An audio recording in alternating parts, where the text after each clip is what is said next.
Welcome, Pablo Navarrete, to 10 by 6. Thanks for having me. Absolutely our pleasure.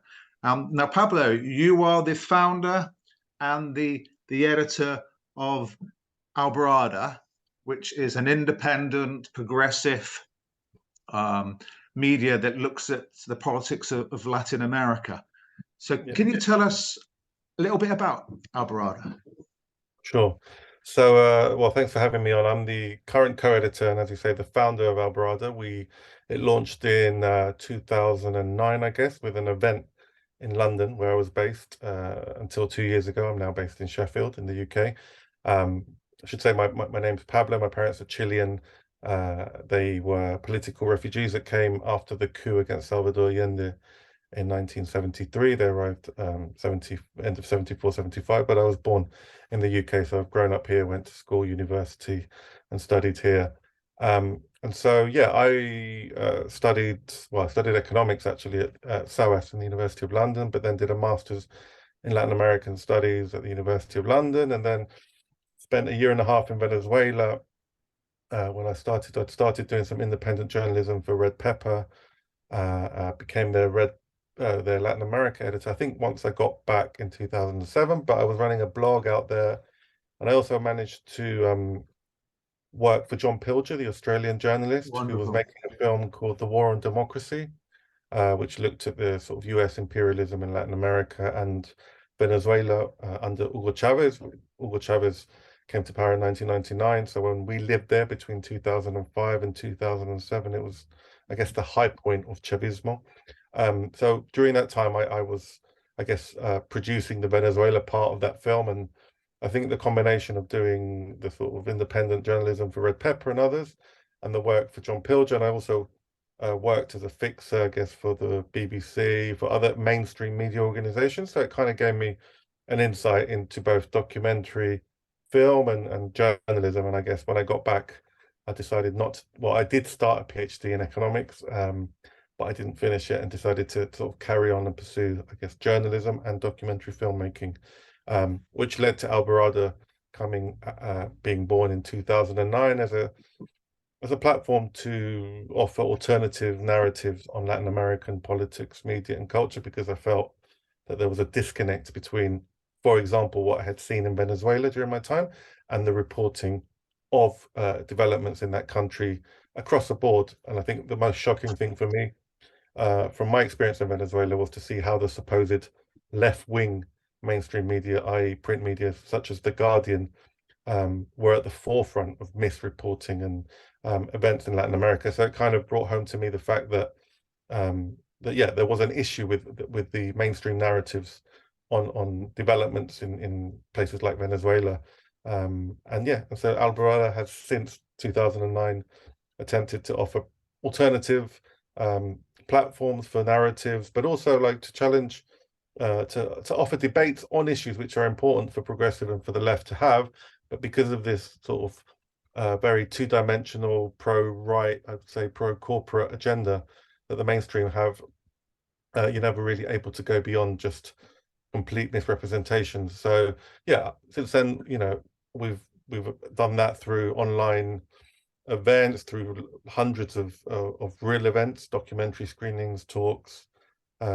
We've intervened in the media on various sort of mainstream media platforms and independent media platforms. We're part of the Independent Media Association. We're a media partner for the Progressive International. So yeah, we're an independent media outlet. And there is also Alborada Films, which I started at the same time, which gets a bit confusing, but in theory, it's kind of the video production arm. And we've released, 6 or 7 documentaries, and a number of commissions on video work have come through Alborada Films. And that's where I spend most of my time. But I edit Alborada now since at least a good 5 years now, I think, with Nick McWilliam. So we're the co-editors of Alborada.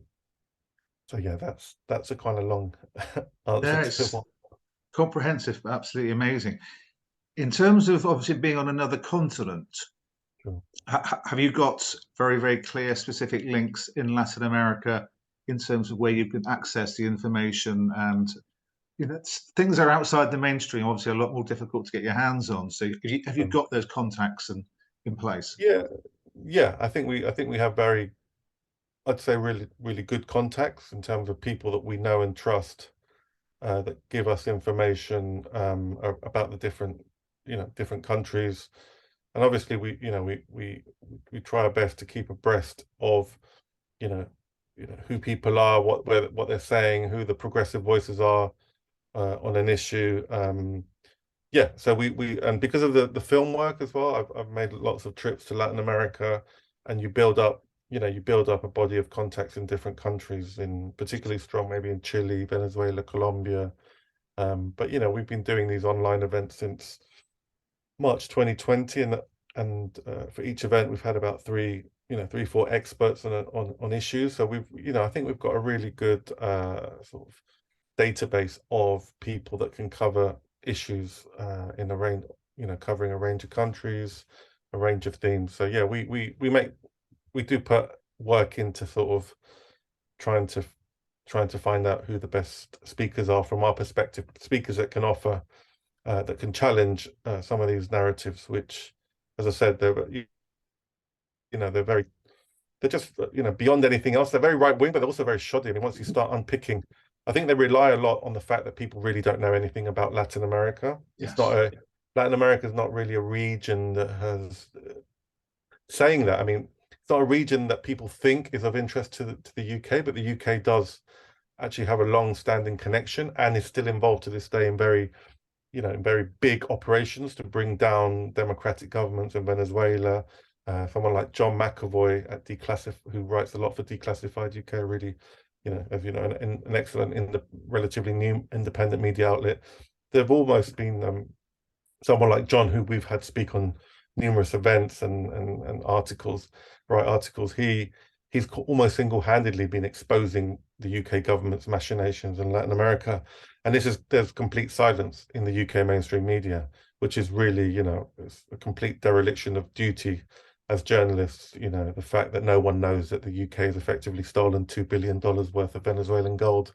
I mean, if it was the Russian government stealing someone else's gold, it would be front page news. But our own government, it's not worthy of press coverage. And that's symptomatic of the kind of completely putrid or completely decayed nature of the British media, and the fact that you can't really trust them to keep the public informed of public interest journalism. I mean, there are exceptions. I don't want to completely say that everything is completely useless, but in general terms, I think that they're not fit for purpose.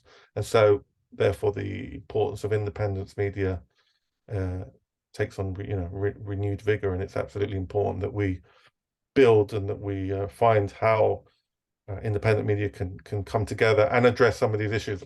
Whilst Latin America is not a priority, there are massive parallels with, for example, the imposition of neoliberalism through a US-backed fascist dictatorship, and the fact that neoliberalism is the hegemonic model of society in the US, in the UK, and so there are really important lessons, not only of kind of what the right has done, but also how the left wins in Latin America. The Bolivian social movements, along with former members of the Evo Morales government and coalition, they effectively defeated a US-backed coup in less than a year. And so these are really inspiring and hopeful lessons that the British left and British progressives that we need to be looking at and supporting, and also looking at what our own government is doing. I mean, the UK government supported the coup regime, and to this date has done everything it can to undermine the left-wing government there. So yeah, I think it's an important region. It's a hopeful region, and it's a region that I cover. I'm a bit biased, but I do think it's probably, you could say, the region which is most hopeful for progressive victories and for left-wing victories today. In terms of those sort of toxic, malignant forces that exist, both in terms of the British and the American establishment, I suppose specifically, do you find yourself being challenged by them, threatened by them, or other groups, or are they left you relatively alone? I wouldn't say that I've received massive levels of that. I mean, there was this this quite extreme, sort of hard right woman who was with links to the CIA, who was the de facto ambassador of Juan Guaido, this kind of this sort of nobody politician that the US and the UK sort of accepted as being the Venezuelan president in 2019. And so and that's partly why the British government has legitimized stealing these $2 billion of Venezuelan gold at the Bank of England, because it says that, the legitimate government is still Juan Guaido, even though he's no longer even accepted by the Venezuelan opposition. But there was this particular woman who made threats on Twitter towards me and a number of journalists, saying that the FBI were investigating us and that kind of thing. And obviously, when I've been filming in Latin America, I've had to sometimes, be careful, and had, been informed that, secret police in, say, Colombia were sort of looking and so but I wouldn't say that I've ever faced a kind of life or death scenario. Yes. Yeah. But I think anyone that really I mean, if we look at Julian Assange, today is 4 years since he was dragged into Belmarsh prison. He's effectively a political prisoner of the British government because he exposed US war crimes. And I've made a short film about with his father, about his father's fight for justice, and the fact that there are the social movements here, the limited groups that have been campaigning, and many of them are Latin American, actually, and it's no coincidence that there are many Latin Americans involved in the groups that are fighting for Julian Assange, because I think these people from Latin America have been at the forefront of US imperialism. They understand what it means to confront the empire. They understand that the US government will literally kill you or torture you or physically or assassinate your character if they can't kill you in real life.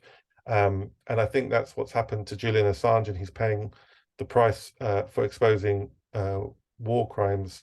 And I think the precedents that have been set journalistically because of that case are frightening for those doing journalism in the UK, let alone going to regions such as Latin America. I think it's a very chilling time to be a journalist in the UK, and to try and expose what our own government is doing to people like Julian Assange here in our own borders, but beyond, in countries in Latin America. Fantastic, thank you for that. And to finish off, I mean, going forward, do you find yourself, because of the nature of the way in which the establishment and the corporate media are conspiring against yourselves, us, independent journalism per se, that moving forward, are you having to sort of, put out fires? Is the reactionary part taking up a lot of your time, do you think, or are you able to really, focus on sort of medium, longer term goals, and not be sort of distracted by that, if you know what I mean? Yeah, no, I mean, there are other independent media that are more financially successful, I'm sure. I mean, we're not, I think we have made an impact, and we're trying to build up our financial base, to become more sustainable. And we do what we can. And as I say, I do a lot around the film side of things. And yeah, I think Nick and I try and do content that both exposes the reactionary side of things, be it the UK, US, other countries in Latin America, what local right-wing elites are doing, but at the same time celebrates almost the victories of the left, because I think we're in a time in England, in places like the UK and the US, where there are progressive forces on the left haven't got that much to celebrate. And so we should certainly, if there is a region that is winning, where the left is winning, where the right is being defeated, I think we do have a duty to look at that, to celebrate that, to examine that, also to look at what's gone on, and to have healthy levels of debate around differing positions of the left. And so yeah, we try and with the limited time and funds that we have, we try and have a balance between those two sides of things. Fabulous. Thank you so much, Pablo, for coming on 10 by 6 today. No worries. Wish you all the success moving forward. Thank you. And as Likewise. we all know, the independent media is about collaborating, about helping each other and supporting each other. So brilliant. Good luck with everything. Thanks a Just lot. a quick message to the audience. Please click on subscribe before you go. Amazing. Thank you so much. Take care. Thanks.